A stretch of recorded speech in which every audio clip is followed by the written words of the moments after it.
The observation deck of the Xenothema, flagship of the Galactic Scientific Council's Predator Analysis Division, buzzed with eager discussion. The massive holographic screen before them displayed looping footage from the recently catalogued species of Sol-3 Earth. Dranix, the lead xenobiologist, stood at the center of the room, his bioluminescent tendrils dimming as he watched the same video for the 50th time. It depicted a human seated on a couch, scratching the chin of a small, furry quadruped that emitted a rhythmic rumbling noise. The human smiled as the creature stretched luxuriously, curling into the crook of their arm. This, Dranix said, pointing to the screen with a trembling hand, is the domesticated predator known as Felis catus. Humans call it a cat. The assembled scientists murmured. A few gasped. And this Dranix pressed a control, and the footage shifted to show a human tossing a small spherical object across a grassy field. A floppy-eared creature sprinted after it, tail wagging furiously, before retrieving the object and returning it to the human. Canis lupus familiaris, the dog. Zervac, an evolutionary ecologist whose iridescent scales bristled with indignation, stepped forward. Dranix, surely you're joking. These predators descended from wild and efficient hunters reduced to this? They fetch, they cuddle, they obey. Dranix nodded gravely. Not only do they obey, they seem to adore humans. They seek their attention, live in their homes, and share their food. Impossible, Zervac snapped, his mandibles clicking. Predators are solitary, ruthless. They tolerate no equals, much less servitude to a lesser species. Valtrin, a gelatinous ethologist, quivered in agreement. Surely these creatures were coerced through advanced manipulation, perhaps chemical alteration or genetic tampering. Perhaps, Dranix admitted, but the humans claim this relationship arose naturally. Thousands of years of coexistence leading to domestication. He turned to the room, his voice taking on an edge of determination. I propose we conduct a first-hand investigation. We must witness this phenomenon ourselves. The room was silent for a moment. Then Zervac growled, I demand an expedition to Sol-3. This cannot be true. 2 weeks later, the Xenothema descended into Earth's orbit. Cloaked from human detection, its crew scanned the surface for optimal landing zones. A suburban settlement, teeming with domesticated animals, was chosen. Dranix, Zervac, and Voltrin disembarked under cover of darkness, their cloaking devices activated. The three alien scientists moved cautiously through the quiet streets, scanning for signs of human-pet interaction. They didn't have to wait long. A distant bark drew their attention to a fenced yard where a human stood, holding a leash. Attached to the other end was a medium-sized dog with shaggy, golden fur. The human released the leash, and the dog bolted across the yard, catching a flying disc mid-air. It's retrieving on command, Voltrin whispered in disbelief. Observe its posture, Zervac hissed. This is no servitude, it's exuberance. It enjoys this activity. The dog trotted back to the human, tail wagging furiously, and dropped the disc at their feet. The human laughed, ruffling the dog's fur, and the dog responded by jumping up to lick the human's face. They allow it too. Taste them, Voltrin's gelatinous form rippled in horror. Dranix recorded the interaction, his tendrils glowing faintly with fascination. This must be a mutualistic relationship, he murmured, but the depth of the bond, this is unprecedented. The dog turned abruptly, ears perking up as it spotted the cloaked scientists. It bounded toward them, barking with enthusiasm. Abort. We've been detected, Zervac hissed, scrambling backward. Calm yourself, Dranix said. Its demeanor suggests excitement, not aggression. The dog reached them, sniffing curiously at their cloaked forms. Then, to their utter astonishment, it sat and tilted its head, as though waiting for instruction. What? What does it want? Voltrin asked. Dranix hesitated, then reached out cautiously. His hand shimmered as the cloaking field parted, and he gently patted the dog's head. The creature wriggled with delight, leaning into the touch. This is absurd, Zervac muttered. No predator willingly submits like this. The dog barked once, then trotted back toward the human, wagging its tail as though to say goodbye. Dranix straightened, his tendrils flickering with thought. There is something profound happening here. We must collect more data. The next day, the scientists found themselves in a public park. Humans strolled by, many accompanied by their domesticated animals.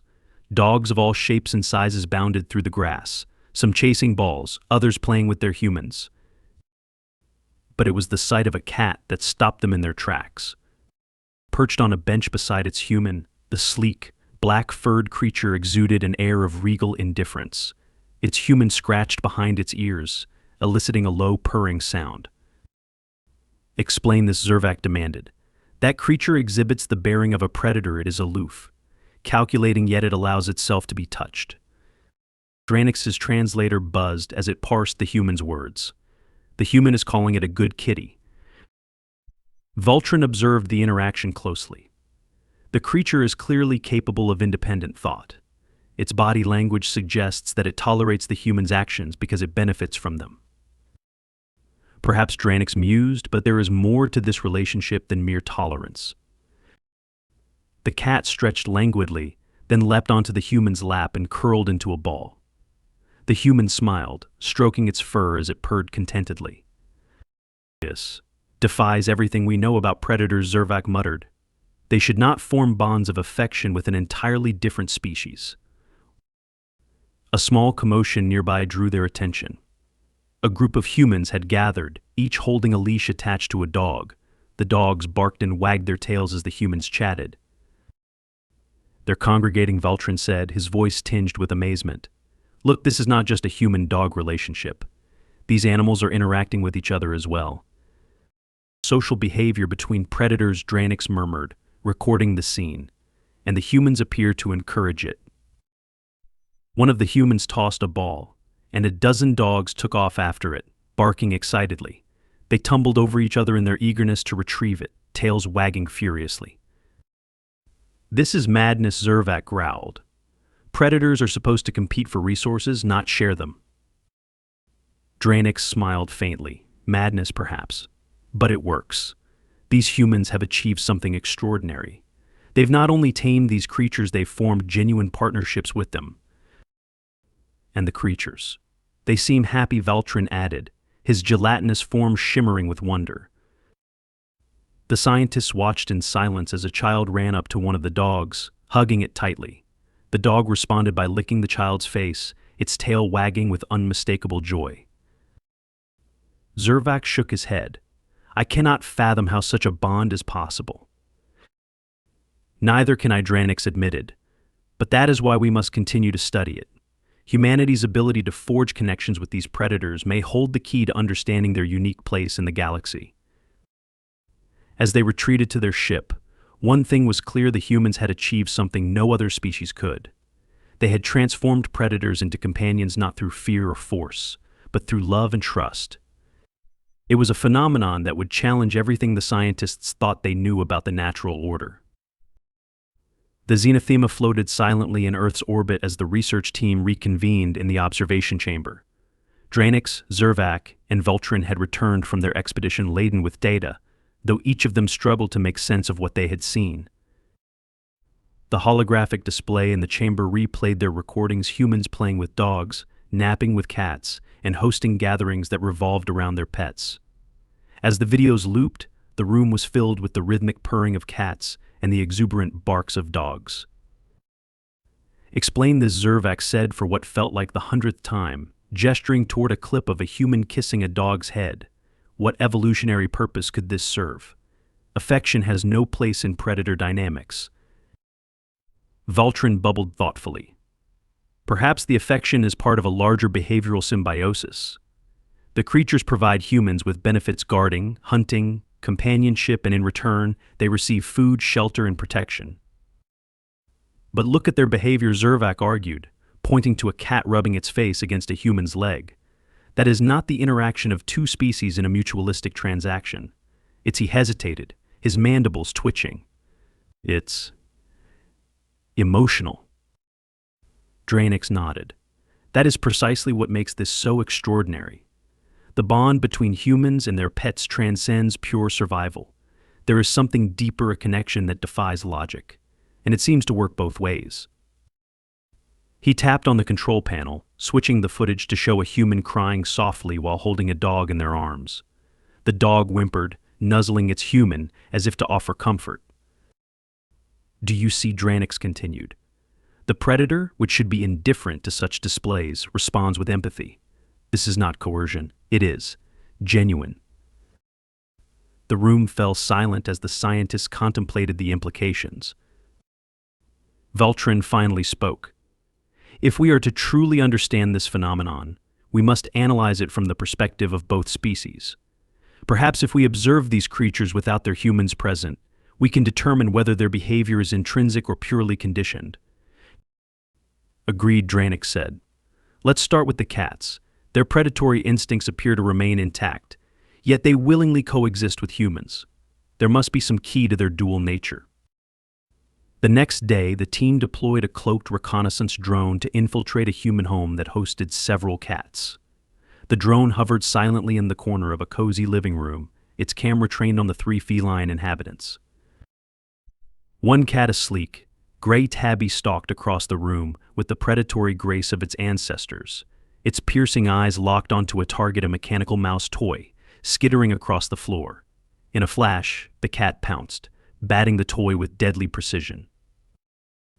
"There's Zervac," exclaimed, observing from the ship. "Pure hunting instinct. This is the behavior of a predator." But just as he finished speaking, the cat abruptly abandoned its kill and leapt onto the couch, curling up beside a human who was sipping tea. The human scratched the cat's ears, and it began to purr contentedly. "See," Voltron said. "It switches effortlessly between predator and companion.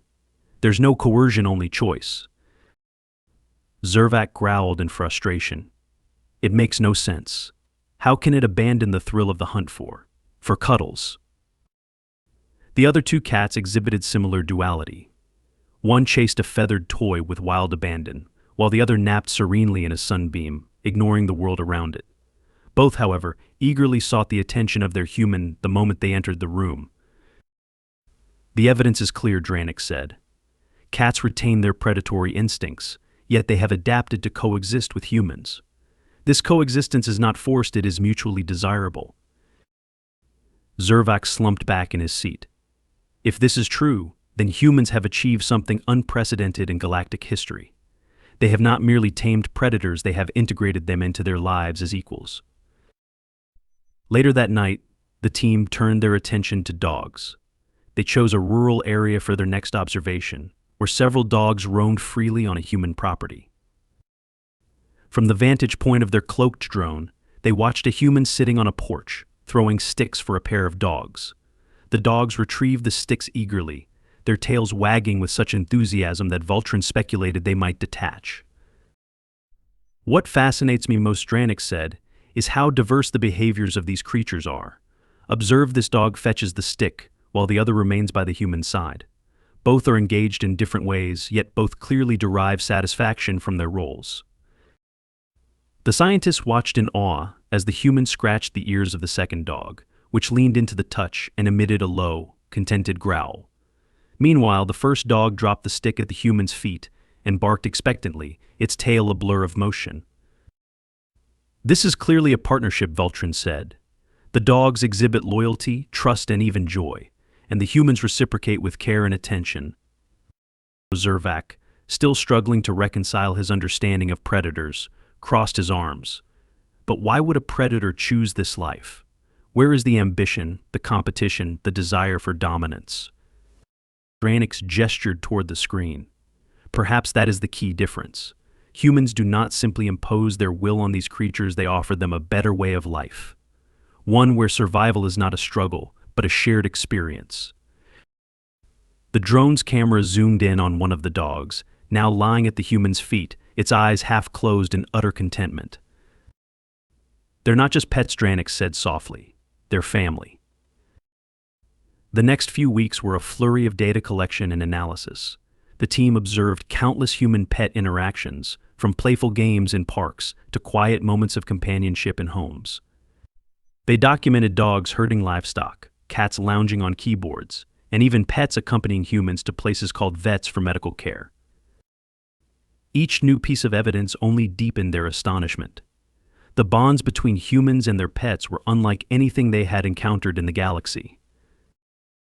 Finally, the team reconvened aboard the Zenithema to compile their findings. Dranik stood before the assembled scientists, his tendrils glowing faintly with excitement. "Our research confirms that humans have accomplished something extraordinary," he began. "They have forged a relationship with predators that defies conventional evolutionary logic. These creatures are not subjugated, they are loved. And they, in turn, love their humans." Voltron quivered. "This changes everything we know about interspecies relationships. If humans can achieve this with predators, what other bonds might they be capable of forming?" Zervac remained silent, staring at the looping footage of a human hugging a dog. Finally, he sighed. "I cannot argue with the evidence. These humans, they are unlike any species we have encountered. They do not dominate their world through brute force or cunning alone, they connect. And that connection is their greatest strength." Dranik nodded. "The implications are profound. Perhaps we should not only study this phenomenon, but learn from it."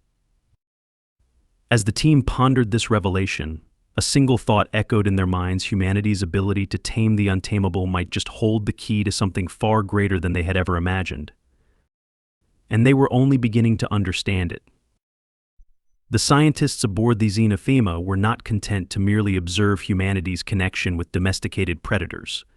They decided it was time to conduct a controlled experiment. If humans truly possessed a unique ability to bond with creatures like cats and dogs, perhaps this ability could be replicated, or at the very least, better understood. The plan was simple: acquire a selection of Earth's domesticated predators, isolate them from human influence, and attempt to bond with them directly.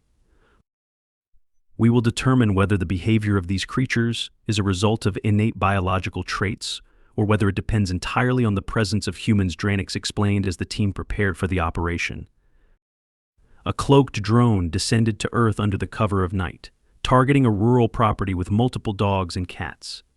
Using a combination of stealth and advanced tranquilizers, the drone retrieved 3 dogs and 2 cats without alerting the humans.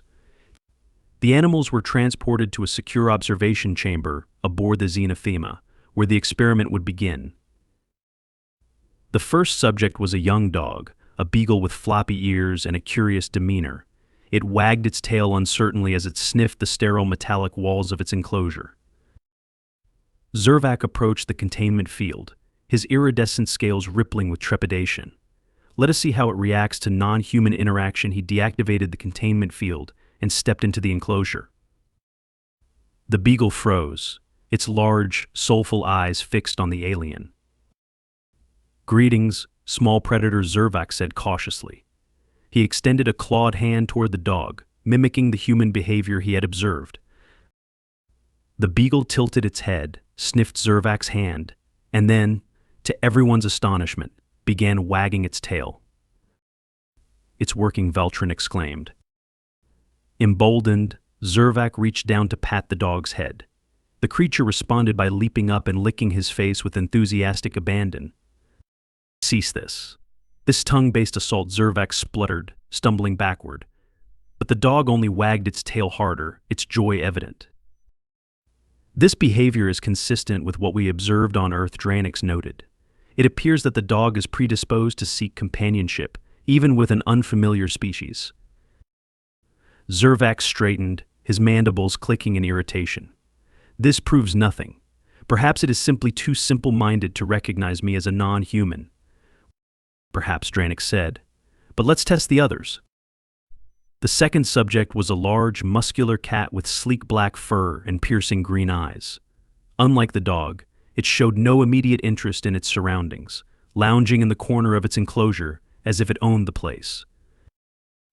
"Ah," a challenge, Zervac muttered, stepping into the chamber. The cat opened one eye, glanced at him with apparent disdain, and promptly resumed its nap. Zervac cleared his throat. "Predator, I am attempting to communicate. Respond to me." The cat flicked its tail lazily, ignoring him entirely. Dranik chuckled. "It appears that cats may require a different approach. Remember, humans often initiate contact using soft vocalizations or tactile gestures. Zervac growled but complied, crouching beside the cat and tentatively scratching its head. The cat's ears twitched, and it opened its eyes again. After a moment's consideration, it began to purr softly. "It's emitting the same vibratory sound we observed on Earth," Voltron exclaimed. "Yes, but note the difference in behavior," Dranik said. "This response is more measured, more conditional. The cat is not seeking interaction, but it tolerates and even enjoys it when it aligns with its preferences." The scientists continued their experiments with the remaining animals, observing a wide range of behaviors. The dogs were uniformly eager to bond, while the cats remained aloof, but ultimately receptive to attention. "This is remarkable," Dranik said after several days of observation. "Even in the absence of humans, these creatures exhibit an intrinsic capacity for companionship. The dogs, in particular, seem to possess an almost universal desire to connect." "But why?" Zervac demanded. "Why would a predator evolve such behavior?" Voltron quivered. "Perhaps their ancestors formed an early alliance with humans, benefiting from shared resources. Over time, this mutual dependency could have become hardwired into their biology." Dranik shook his head. "That explains part of it, but not the depth of the bond.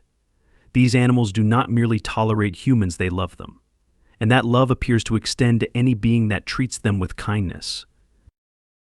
"Then it is not the humans who are special," Zervac said, his tone almost triumphant. "It is the animals." "Not so fast," Dranik countered. "The humans are special. They possess the rare ability to form deep emotional connections with other species. This ability likely played a critical role in their domestication of these creatures." Zervac crossed his arms. "We need more data. We must test how these animals respond when reintroduced to humans." The scientists prepared to return the animals to Earth, but this time they wanted to observe a direct reintroduction. They selected a secluded park where they could release the animals and observe their interactions with unsuspecting humans. The operation was set for nightfall. The dogs and cats, still unaware of their impending release, waited patiently in the containment pods as the cloaked ship descended. Once the animals were released, the scientists activated their observational drones.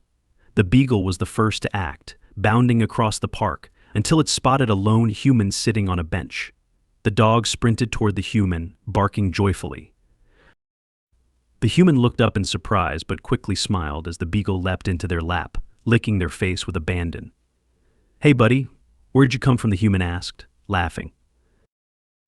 The scientists watched in stunned silence as the other dogs followed suit, seeking out humans with wagging tails and excited barks. Even the cats, though more reserved, approached humans cautiously, rubbing against their legs or jumping onto benches to solicit attention. "It's as if they were made for each other," Voltron said, his voice tinged with wonder. They recognized the humans instinctively, Dranik observed. "This bond is deeper than mere conditioning. It is almost as if they are drawn to each other on a fundamental level." Zervac, for once, had no rebuttal. He simply stared at the scene below, where humans and animals played, cuddled, and communicated in ways that defied all logic. As the experiment concluded, the scientists returned to their ship with more questions than answers. But one thing was clear: the bond between humans and their pets was not merely a quirk of evolution. It was something far more profound, a connection that spoke to the very essence of companionship and trust. And it was a phenomenon unlike anything else in the galaxy. The observation deck of the Zenithema was uncharacteristically silent. Weeks of data had been gathered. Endless hours of analysis had been poured into understanding what they had witnessed: humans effortlessly bonding with animals that, by all evolutionary logic, should have remained predators. Now, Dranik, Zervac, and Voltron stood before the Galactic Scientific Council's holographic tribunal. The chamber's vast walls shimmered with the projected forms of their peers, an audience of the galaxy's brightest minds, all waiting for answers. Dranik cleared his throat, his bioluminescent tendrils pulsing faintly as he addressed the council. "Esteemed colleagues, we present to you the findings of our research expedition to Sol 3, also known as Earth." A murmur of anticipation rippled through the chamber. Dranik gestured, and the holographic display behind him came to life. Footage of Earth's domesticated animals appeared: dogs leaping into humans' arms, cats purring contentedly on their laps, pets playing, napping, and guarding alongside their humans. We have observed a phenomenon that defies conventional evolutionary theory, Dranix began. The creatures known as Canis lupus familiaris and Felis catus, which share ancestry with wild predators, have been domesticated by the human species. But this is no mere taming. These creatures do not live in servitude or fear; they coexist with humans as companions. A multi-eyed counselor, Agrax, interrupted. Are you suggesting that humans have re-engineered these predators at a genetic level? No, Dranix replied firmly. Our analysis revealed no significant alterations to the animals' genomes. Their instincts remain intact. What we have witnessed is a mutual, emotional bond that developed naturally over thousands of years. The council erupted into disbelief. Impossible, one counselor declared. Predators cannot form such bonds. They can, Voltron interjected, his gelatinous form shimmering with calm authority. And they do. We observed it firsthand. Dogs exhibit loyalty, joy, and empathy toward humans. Cats, while more independent, willingly offer companionship and trust. Another counselor, her exoskeleton gleaming under the light, leaned forward skeptically. But why? What evolutionary advantage could this behavior serve? Dranix hesitated, choosing his words carefully. It is our hypothesis that these bonds originated from survival necessity but evolved into something greater, something profound. Humans possess a unique ability to connect with other species on an emotional level. They offered safety, food, and care to these creatures, and in return, the animals offered companionship and utility. The council chamber fell silent. Are you claiming that the human survival depends on affection? Agrax asked, his voice dripping with disbelief. Not solely on affection, Dranix said. But the human's capacity for emotional connection appears to be their defining trait. They do not dominate their world through strength or cunning alone. They adapt. They bond. They create relationships with creatures that should fear them, and in doing so, they transform those creatures into allies. Voltron stepped forward, projecting footage of a child hugging a dog, tears in the human's eyes. The dog licked the child's face gently, its tail wagging slowly. This behavior, Voltron said softly, cannot be explained by survival instincts alone. The bond between humans and their pets transcends logic. It is built on trust, love, and mutual care. These are concepts that most species, including ours, have never associated with predators. The council watched the footage in silence. Finally, Zervac spoke, his tone uncharacteristically subdued. I was skeptical, fiercely so. I believed that predators could never willingly submit to another species. And yet, I witnessed dogs wagging their tails at strangers. I saw cats curling into the laps of creatures twice their size. These behaviors are not forced, they are chosen. Dranix nodded, turning back to the council. Humans have achieved something extraordinary. They have domesticated predators not through fear, but through kindness. They have proven that even the most dangerous creatures can become allies when trust is given freely. Agrax frowned, his many eyes narrowing. And what does this mean for the rest of the galaxy? Dranix straightened, his tendrils glowing brighter with conviction. It means that humanity's greatest strength is not their technology, nor their numbers, nor their resilience. It is their ability to connect, to see potential for companionship where others see danger. He paused, allowing the weight of his words to settle. This capacity for connection is what makes humanity unique, and if they can forge bonds with predators, imagine what they might achieve with other species, perhaps even with us. The council erupted into discussion, their voices overlapping as they debated the implications of Dranix's words. Some dismissed the findings as absurd, others whispered that humanity might hold the key to solving conflicts that had spanned millennia. As the meeting adjourned, Dranix, Zervac, and Voltron returned to their quarters aboard the Xenothema. The three scientists sat in silence, processing the events of the day. Do you think they'll believe us? Voltron asked quietly. They will have to, Dranix replied. The evidence is undeniable. Humanity's bond with these creatures cannot be ignored. Zervac stared out the viewport at Earth, the blue and green planet spinning peacefully in the void. I spent my life believing that predators were solitary, ruthless creatures, that domination was the only way to survive. He turned to face his colleagues. But humans taught me something different. They showed me that strength lies not in domination but in connection, and perhaps there is a lesson in that for all of us. The three of them sat together, watching as Earth's lights twinkled far below. The beagle's happy barks and the cat's soft purring still echoed in their minds a sound that seemed to bridge the impossible. As the stars stretched endlessly across the void, one thing became clear: humanity had accomplished what no species in the galaxy could have imagined. They had turned predators into companions, not through power, but through love. And in doing so, they had proven that even in a universe of infinite danger, trust could triumph.